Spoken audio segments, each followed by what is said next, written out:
Okay. Hello and assalamualaikum everyone. So happy to have our guest speaker here today. Encik Yusno Yunos, Encik tiba-tiba. Okay. He's our speaker for the topic breaking the data barrier from customer insights to action, and I can't think of a more suitable speaker than Yusno because he's such a data geek. Really? Yeah, he's such a geek lah, a tech geek. Daripada the first time I jumpa dia when we worked on his brand in 2012 until today, I think you're one of the very active drivers of taking up events, and you still are. Yes. You until today. So a bit of introduction about Yusno. Okay, Yus founded his company with an audacious vision to create a comprehensive event ecosystem that involves event planners, participants and suppliers. The enabler is Evenesis, a brand that he set up in 2011. Yeah, a complete cloud-based end-to-end event management system. He was awarded the APIEM Professional Fellowship, the highest honor from Asia Pacific Institute for Events Management in 2023, and is the most influential. You got the most influential leader in MICE industry at the Global MICE and Luxury Travel Congress and Awards 2020. I think when you started, I think there's a lot more awards that you got. I shall save that for later. But you graduated with a computer science degree, am I right? Information systems. Information systems, okay, almost. Boleh. Boleh lah.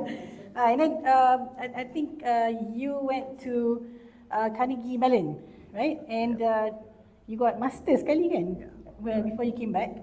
And I think if I recall correctly, you were inspired to create Evenesis when you got married, when you had to organize your own wedding. Betul. Okay, maybe Betul. you can share a bit more about the journey from there. We had to start from there. Summarize. Okay. Assalamualaikum warahmatullahi wabarakatuh. Very good afternoon. Thank you again, Brand Geeks, Manisa, Silmi and the team for having me here. Nice meeting you all. So I think the first question that she asked was actually to share my experience when I first started the company back in 2010 actually. So it has been 15 year journey. 15 already. But what inspired me was actually my own wedding lah. So I got married in 2007. So it has been 18 years. Alhamdulillah. So any of you who have gotten married, or your son or your daughters getting married or had gotten married, you know this, there will be an issue of planning a wedding kan? Yeah. It's never easy. We all know that. So if you have money, go ahead, engage a wedding planner, but if you don't, then you have to do everything by yourself, correct? So this is where the problem begins lah. So we had to do everything on our own, and guess what? Since I had that background of the technical background that where I love doing technical stuff, programming, building things, so I decided to build the wedding RSVPs lah. So it started from there. So right now everybody is using that already. Kan, you guys are all now getting digital RSVP for weddings. But those days tak ada. Those days is still cards, where you have to reply SMS, right? Those kind of things. So we were quite early in that sense. Yeah. So we developed that as our first prototype, and then we got funded. Alhamdulillah, we got funded by MDEC. But then it didn't last long in the sense because we couldn't get people to pay. So as a company, it's not easy to survive. The idea was good. People loved the product, but once we started to sell as a subscription, it failed in a sense because people spend not for technology for your weddings lah. They spend for other things, betul? Even till today. So we had to pivot. So our pivot, basically we went into this big industry. Not sure whether you guys know it. It's called MICE, Meetings, Incentives, Conventions and Exhibitions. Sometimes it is also known as business events. So these are your exhibitions, conferences, B2B events, corporate events. So this is where we had to pivot. We further developed the product, and it has now become a complete end-to-end event management or event technology solutions. So we provided all of this ticketing, registration, even we help to power this masterclass as well, right? So if you have registered for this event, most probably you have used our solution. Yeah, so since we met Yusno, actually, fun fact, when Xiaomi started Brand Geeks in 2011, so at that point of time, we didn't quite focus on startups, but in 2012, when we decided to focus on startups, Evenesis was actually our very first startup clients, and in fact, until today, every time we introduce something new, Yusno is always the first to actually adopt. He's always our early adopter, and we really appreciate that. And I think when it comes to, because we're supposed to talk about data barrier, kan? Always nice to be nostalgic and visit the past. But bila cakap pasal data, I think one of the things that you also wanted to do for the event organisers when we moved towards the larger institutional ones was really look at how they deal with data. Correct. How Evenesis could support them with that. And I still remember when I was in Maybank, we also met Maybank, kan? Yep. To convince them to use Evenesis, because they were organising a lot of events. But I remember how, although they were big and they had money, there was still that human barrier in trying to get them to consider using tech to organize their data. What was your memory on that? And you know, looking back, how have people that you've been targeting for Evenesis has changed since then? Yeah. I would say people are more, I would say, adopting to tech definitely in the past 5 years, specifically when COVID came in. Yep. I think it sped up the evolution of, I think you guys already know, virtual events. Right? These are the 2-3 years of our life where everything was virtual. Virtual meetings, virtual conference, virtual everything. So whether you like it or not, you had to install Zoom, you had to install WebEx, and the rest. So that journey was sped up. Before that, bukannya tak ada. It's just that the education, we had to educate the industry, and coming back to that experience, larger companies, of course, they tend to be slower in terms of adopting. And when you are in a niche market like us, it's even slower. Okay, but when we talk about events, I think events actually is a space where data rich. Sebenarnya is very data rich. If you have attended any conference or exhibition, data are flying around everywhere. It's just that whether the organizers realize the value or not. Sometimes the data are being collected in separate systems. They are being siloed, right? And then they do not know what to use with those data. The only thing that they know to do is once they collected, oh, this one maybe we can use for next year when we have another event. We're going to invite. We have that database. All event organizers will say that data is king. They will also say that this is basically the bread and butter, because without this, they would not be able to survive. Memang betul lah, they need that. But what they don't realize the potential of what they are actually having is the revenue that they can generate from utilizing the right data and information. And this is where they need solutions, they need systems, they need analytics, and of course they need AI. So initially it was just, okay, we got database, so we have people to invite again to come to the events, but actually there's more value that they can reap from having the data. I think when it comes to SMEs, of course, kalau you talk about the scale of the database, mungkin tak sama dengan the corporates or the MICE event organisers. Tapi over time, I found that even for ourselves, we've been around for coming to 15 years, and actually data berkumpul. And then sometimes, you know, when you get to a point when, hey, hang on, I need to actually pull out data from a certain profile, right? Then you realize that, you know, certain information is not organized sufficiently. But how? Maybe we can give your or share your thoughts on this. How can SMEs centralize and integrate their customer data more effectively, so that you know, when it comes to turning customer insights to action, that they could be more effective? I I think at the end of the day, when our government was talking about digitalization and everything, it's all came down to this.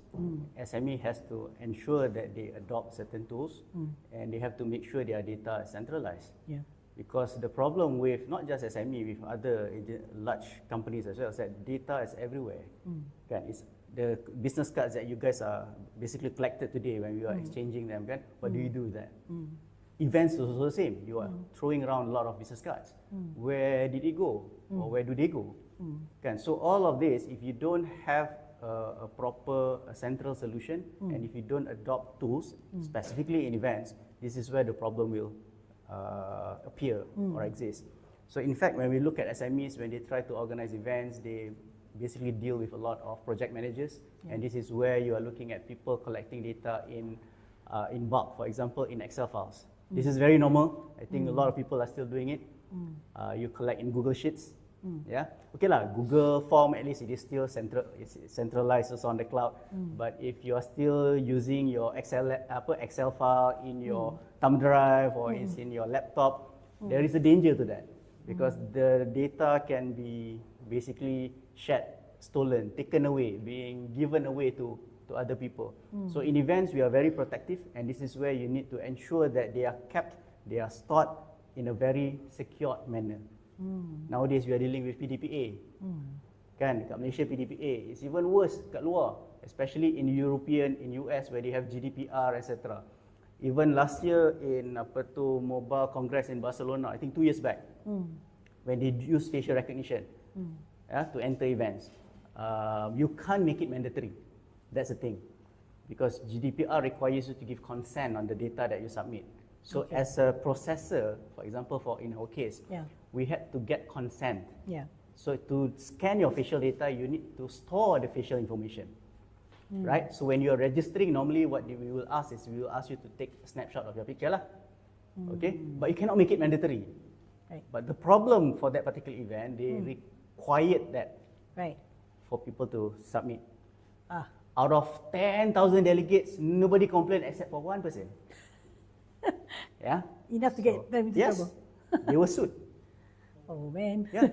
Because it violated that the GDPR punya spirit lah. Of you need consent. And because I want to attend, but I'm not consenting my data to be used for that particular purpose, so I cannot attend. So it's not right lah. Kan? So this is over there. Over here kita still relax lagi. So be careful. Whenever you are registering for an event, normally you would answer a lot of questions. Sometimes because it's just matter of, I have to attend. Okay lah, dia tanya soalan 1, 2, 3, jawab. Kenapa panjang sangat ni? Sometimes yang optional pun jawab juga kan. So be careful in terms of what you are giving out, because the data are being asked for specific reasons.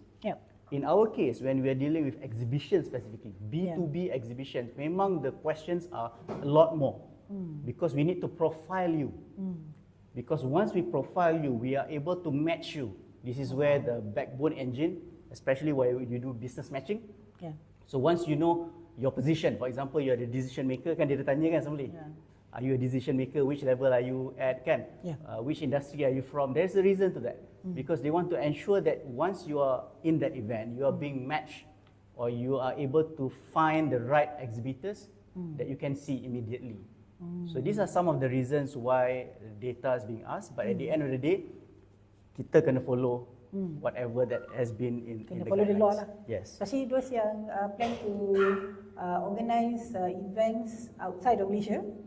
So you have to be aware lah of what is the provision. Dia sebenarnya GDPR tu bukan about people who doing events in European countries. If European come here, GDPR applies. I see. Okay. So if your system is not GDPR compliant, and you are inviting, the thing is with events, you are inviting a lot of international delegates. Correct. So if you are targeting the European, you better make sure your event is GDPR compliant. So dia bukan dekat sana je, dekat sini pun it applies. It's where they are coming from. I just had a thought when you were sharing about the B2B matching, because for SMEs especially, when they are omni-channel, what they want to do ideally is from the events, they can then funnel to the next stage of the branding marketing sales cycle by creating or providing more interaction and information that allows the leads that they generate from the events to do research and then continue to engaging and acquiring product or services that they are offering lah. So at the moment, Evenesis is it still focusing on primarily events, or does it see itself moving towards supporting businesses on the follow through from the lead generation from the events? So our focus at the core is to ensure your data is safe. Okay. Meaning whatever data that we process, they belong to you. Okay. We are not like Eventbrite. Okay, so there is a difference. Sebab kalau Eventbrite, you guys are familiar with Eventbrite, where you buy your concert tickets or the public free events, kan? Because when you register with Eventbrite, you are actually giving away your information. This is where they do all of this analysis. So once in a while, you get an email saying that these are some of the events that might be relevant to you. So this is where they do the marketing, right? And if you're okay with that, then go ahead. But our clients are not these types. Our clients are the one that is very protective of their data. Right.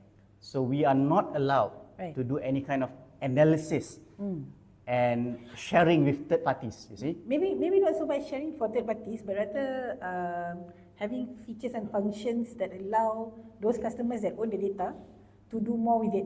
Because tadi you mentioned that you're able to do profiling. Betul. Kan? You're able Betul. to do certain things at the moment. Exactly.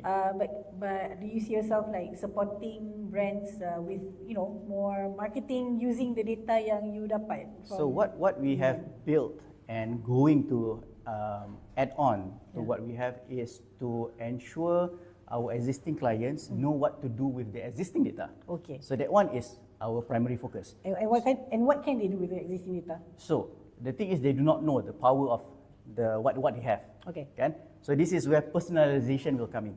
So once you understand the data, once you put in AI into it, this is where, for example, I'll give you an example, right? Because we deal beyond Gen AI and LLM. Kita look into, for example, facial recognition data, heat map data. So this is where if you go to any exhibition or conferences, we put in cameras. So these are the cameras that will basically know how long you spend at which area. Which is why, if you ever go into exhibitions, if you try to buy a booth, some of the booths are priced differently. Because of the location. We all know because of location, sometimes because of size. Depan pintu masuk. Size is one thing, but where they are being parked or Yes, positioned. yes. And how do people know this? Basically, it is based on your behavior. They know that during coffee break, where do you normally hang out at? Normally, before technology came in, apa dia orang buat is that observation lah. Yeah. It's all based on the event organizer observation. Yeah. So dia akan ada, oh memanglah betul lah, yesterday I see a lot of people lah that side. Yeah. So that site must be really, really good. Must be. We must sell that site this much. But Yeah. that is based on observation, and you have to trust the observation. Right. But with technology, with AI, you just leave it to the camera to do the things. Just set it up once, and the entire venue will be observed throughout the event. So that data is very powerful, and these are some of the things that our organizers really rely on. Yeah.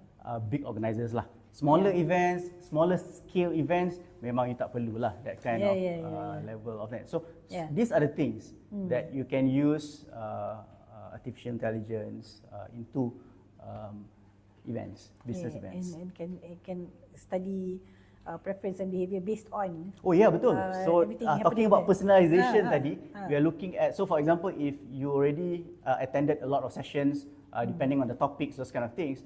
So over the time, if you keep coming to that same event, they could basically suggest that this would be the track that is more relevant to you. So for example, macam kita pergi Web Summit, remember? So Web Summit, now I think this year is in Qatar. I think they have moved from Lisbon to... They added. They added. Could be. So it's huge. Yeah. Hundreds of thousands of people are there. Yeah, I think Qatar is getting bigger because it's getting bigger. Yeah. So how are you going to cover, or how are you going to go through all of these sessions in that space of 3 or 4 days? Yeah. So you need sessions recommendations. So how do you recommend people? You need data. You need to know your preference. Kan? So all of these things are being built into the mobile app, are being built into your website, those kind of things. So this is where technology are playing an important role in that. Sounds like there's still a lot more to do in events. Banyak. A lot more. A lot more. It's a big space. Yeah. Something that we are very excited. Yeah. Which has made me still in the space for the past 10, 15 years. And I think seeing the development of events like Web Summit, you mentioned that, I'm optimistic that actually event tech would have its upcoming evolution. But I think in the last few years, so far when we have, when we get do sessions like this with you, we always look forward to your predictions. So next 5 years for the event tech space. What's your prediction? We are looking at robots taking over the world again. I don't think it's far away, definitely. So events, I think you've seen robots in events anyway. Yeah. So I would say a lot of things will be really automated, right? But then again, I have to stress that the only thing that you'll be able to meet and enjoy networking and enjoy people is events. Kan? And the only reason why people go to physical events instead of virtual events is because they want to meet. Is the personal interaction that you cannot achieve over virtual. Right? So events will continue to happen as long as there is human being on earth, as long as there are people like us, because we need to be connected, whether it is small or big scale. Okay, even though the AI will come in to assist, but it can never replace whatever that we are enjoying right now. What the connectivity, the connections that we're going to have. So I believe events are the space where it will live as long as there is human. So despite robotic interventions, human presence will still continue. Betul. Okay, so we're gonna open up the session for questions. Ashwin, you're allowed to ask also. Okay, anyone has any questions for Yusno? Anyone has any questions? I think for the techies, Yusno's progression and development as a technopreneur from startup to scale up to, I think you're more than scale up now. Is definitely something that has a lot of valuable knowledge there lah, if you guys are interested. For the rest, some of you may use events. I think Latitude, your coffee is great by the way. Just wanted to mention, events networking could still be something that you still want to push because people still want coffee and networking. Those things go together. Yeah, you got a question? Okay, you go. How frequently do you use AI in your workflow? In the company, I think almost at every level, I would say, in terms of Gen AI lah. In terms, as a tech company, our developers pun, they are all basically relying, I would say lah, nowadays. But to me, it's simple. As long as it is increasing our productivity, I don't have an issue with that. Because I can see the productivity is going up. In terms of we can build more things, we can produce more in the short space of time. In terms of being very agile. So even as simple as last time, I think I shared this one example of doing a hackathon within the team itself. So this is something that we looked at all the things that sometimes in a company, you think everything is automated, tapi you still don't realize there are small things that are still manual. I'll give you an example, payment collection. Kan? Because you're a tech company, you send out invoices every now and then, kan? And then suddenly you realize, a lot of invoices are not being collected on time. And then you pergi balik to the account manager, okay, we are using CRM, not an issue. But the CRM itself with the accounting system, for some weird reasons, we do not have that tool to ensure reminders is being sent to the clients after 30 days or 60 days. And of course you got clients yang ignore. Kan? Clients will be happy if you do remind them. Yeah. Kan? So what do we do? Some of us basically look at this as a okay, how can we automate this small thing? Kecil je benda ni. Sebenarnya tak payah ada pun tak apa kan, kalau you have a finance team, look at it and then send an email. But if you can automate this with AI or with a system, that'll be good. So they do a quick lah, gunalah all of this, whatever that is out there, ask ChatGPT, ask Gemini to link up those things, voila, settle. So sometimes it doesn't take a big idea to use AI. Kan? You just need to find some small challenges that you're having and try to fix that dulu. I always tell my team, innovation starts from solving problems. Kan? Not to create new problems. You are an innovator. Once you find a problem, solve it. Once you realize that, it doesn't take a lot to be an innovator. Okay. So, next question. Okay, yes, I'm going to jump in. First and foremost, it's interesting to be reminded of your origin. Pioneer, that means you saved a lot of trees by getting people to stop using wedding invitations. Yes. And then you're continuing that with all the ESG work and carbon tracking, etc. with Evenesis. But I'm going to ask you to put in your sorcerer hat and let's try to predict the future. Manisa mentioned earlier that I've been binge watching on Black Mirror. I don't know whether you're a fan or not. Not really, but it's okay. Some of the cool things that I've seen on Black Mirror have a lot to do with in a way combining physical and digital. We kind of touched on this before. Will we ever have, because now people talk about hyper events means there's physical and then there's virtual on screen, right? Are we ever going to have a hybrid event where people are like holograms and they have an immersive experience, but they're not really there, but they feel as if they're there? Thank you for asking this question. I terlupa nak share. It is actually happening. There you go. It's not the future. It's actually happening. It's here. So what has happened is that there is this one company in the States where they do brand activation in spaces. So for example, in California, outside of mall, they have the empty space. So what they do is that they use mixed reality. So in the States right now, virtual reality dah so far behind already. Over here, we are still talking about virtual reality, VR. To them, VR is okay. But now, how can mixed reality be used in events? So they can turn an empty space into a theme park. Wow. Okay, so what they do is they use your normal goggle, okay, for you to play Mario, for example, yang lompat-lompat, kan, dapat coin dan sebagainya, in that space. So you're actually utilizing the space by using mixed reality. So how does it work is, kalau previously, the problem with VR, if you guys have experienced VR is apa? Apa problem dengan VR? Headset tu sebenarnya tak comfortable because you have to strap.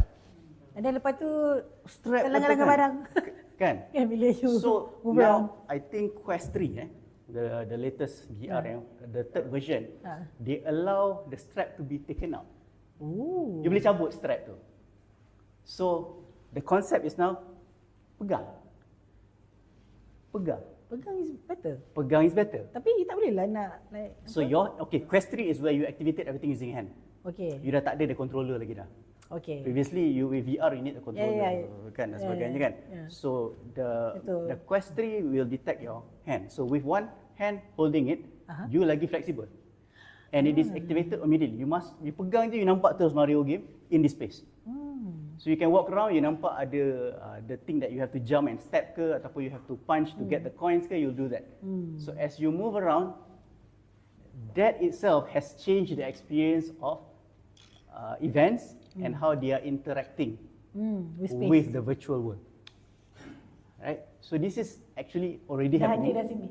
Already happening, Simi. And what's going to happen tomorrow? Ni best ni nak cerita. Tomorrow there'll be an event called Immerse KL. Immerse KL ni MDEC ni event, so a lot of creative people will be there. Tomorrow, besok ni. Besok. Okay. So because we are partnering with this company to do this, so they will be showcasing this first. Right. Tomorrow and Thursday dekat Immerse KL. So if you happen to have time, let me know. What's happening there? So at the booth, you are able to experience this, whatever that I just mentioned to you. Okay. Quest 3, masuk pegang, and then you can play game tangkap durian. Tangkap apa? Durian. Durian. So durian daripada pokok kan you so macam ni kan. So basically this is the bakul. So you're playing and then durian tu jatuh, tangkap and then you bawa balik bagi. So this is collecting the durian. So those are the things that you can do. Okay. So that will be tomorrow and Thursday. And in 2 weeks time, we're going to use the same concept at an event of our own. It is called Event Expo. Okay. And we're going to use the same concept to do a different game lah in the space.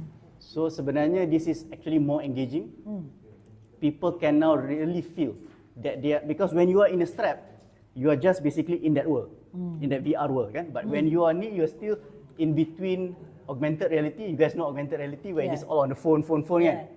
Tapi now AR, VR, all in mixed reality. So you see guys, this is why I call him a geek. Sorry, I got excited with this. Terus.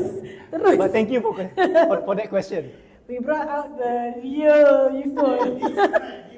Geeks unite, man. Yep. Okay, so I like to always end our session with the wish list for the participants. Okay. Okay, what's your wish list for our participants of this cohort? Wish list. Oh, wish list. My wish list is tadi dah beritahu dah. Which is find the smallest problem, whatever it is that you are having in the company or in the things that you do. Try to find any things that you have learned from today, the class, especially AI. Try to solve that. Mesti ada punya, confirm. Mesti ada. So apa tu, coming back to the title, so here what we're going to look at is breaking down your data barrier, being able to change your customer insights into action, and tying back to what you said, find every single little problem and then look at how to solve. And sekarang dah boleh guna AI. Anyone, Aisha kata anyone can fly.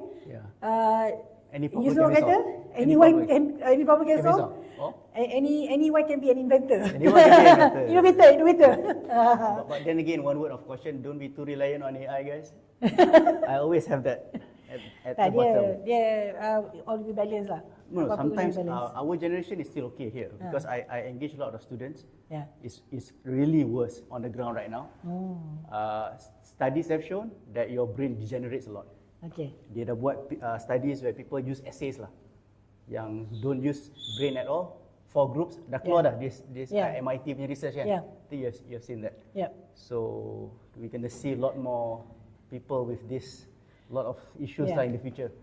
So don't be too reliant on that. Boleh guna AI tapi jangan over. Belakang sikit. No, Still use your human brain. Semua dia nak tanya AI. Dia dah macam malas nak fikir. Tak boleh. Kan? Tak boleh lah. Everything just boleh cakap kan sekarang kan. Now everything is just with that mode kan. Bangun tidur je you dah even ada girlfriend, boyfriend with AI dah. Okay, that one deserves another topic. And you have to go. Okay. Thank you so much, Yus, Thank you everyone for having me. for joining us this afternoon. Love it every time you geek out about tech. Thank you, Marisa. We will make sure that we have that every year, every time that we have you with us. So hope to catch up with you again soon. InsyaAllah. And look forward to your Immerse KL project and projects coming up. Thank you. Thank you. Assalamualaikum. Okay.